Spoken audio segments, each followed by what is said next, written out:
कभी कभी लाइफ में ऐसी घटनाएं होती हैं कि किसी व्यक्ति की पूरी छवि बदल देती है। आज हम केंद्रीय शिक्षा मंत्री धर्मेंद्र प्रधान इनकी डेट ऑफ बर्थ को न्यूमरोलॉजी के अकॉर्डिंग एनालाइज करेंगे और देखेंगे कि उनके नंबर्स क्या संकेत देते हैं। क्या नीट विवाद और शिक्षा मंत्रालय पे उठ रहे सवालों का न्यूमरोलॉजी का कोई एंगल हो सकता है? मेरा पर्पस किसी की पर्सनल लाइफ पे कोई कमेंट करना नहीं है, बस आज इनके डेट ऑफ बर्थ को न्यूमरोलॉजी के एंगल से बस एनालाइज करेंगे।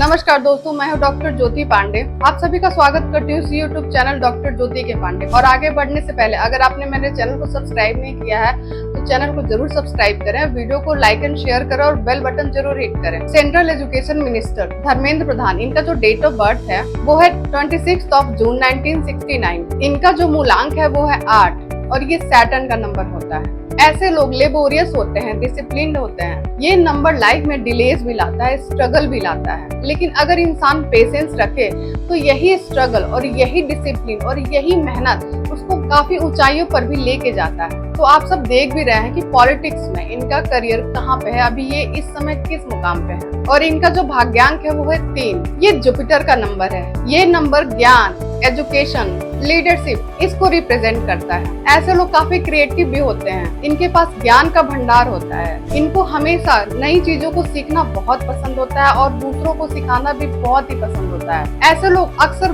बड़ी जिम्मेदारियों को संभालते हैं और वे जनता के सामने अपनी बात रखने में सक्षम भी होते हैं। लेकिन इस नंबर की एक चुनौती भी है, तो जब भी कोई संकट आता है तो जनता की नजर सबसे पहले इन पे जाती है, यानी कि इनको सफलता का श्रेय भी मिलता है लेकिन आलोचनाओं का भी सामना करना पड़ता है। अभी जो नीट की कंट्रोवर्सी चल रही है उसमें सारे लोग बहुत ही परेशान हैं, इस चीज का बहुत ही विरोध कर रही है। यहाँ तक कि सोशल मीडिया के थ्रू आई हुई कॉकरोच जनता पार्टी वो तक इसमें इन्वॉल्व होती जा रही है। नीट पेपर लीक के मामले ने पूरे एजुकेशन सिस्टम को हिला के रख दिया है। इतनी बड़ी परीक्षा जिसमें लाखों बच्चों का फ्यूचर इन्वॉल्व रहता है, उनके करियर का सवाल होता है, उनकी जिंदगी का सवाल होता है, उनके सपने जुड़े होते हैं, उनकी मेहनत जुड़ी होती है और इसकी जिम्मेवारी पूरे एजुकेशन सिस्टम पे है। साथ ही एजुकेशन मिनिस्टर धर्मेंद्र प्रधान पर भी है। सबको इस चीज पे अच्छे से ध्यान देना चाहिए कि फ्यूचर में कभी भी बच्चों के साथ ऐसा बिल्कुल ना हो। साथ ही जल्द से जल्द इस सिचुएशन को, इस प्रॉब्लम को रिजॉल्व करें। अब अगर देखा जाए तो एजुकेशन मिनिस्टर की लाइफ में इस टाइम ऐसी चीज क्यों आई? जब हम इनका पर्सनल ईयर चेक करते हैं तो इनका पर्सनल ईयर जो है वो 6 चल रहा है। चूंकि इनका भाग्यांक 3 है तो इनका भाग्यांक एक्टिवेट हो चुका है।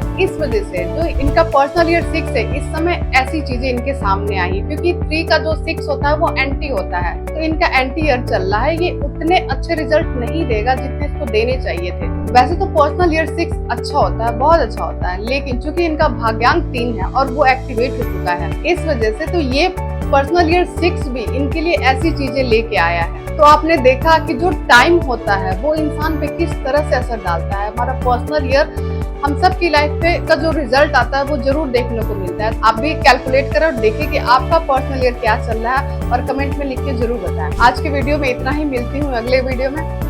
Thank you.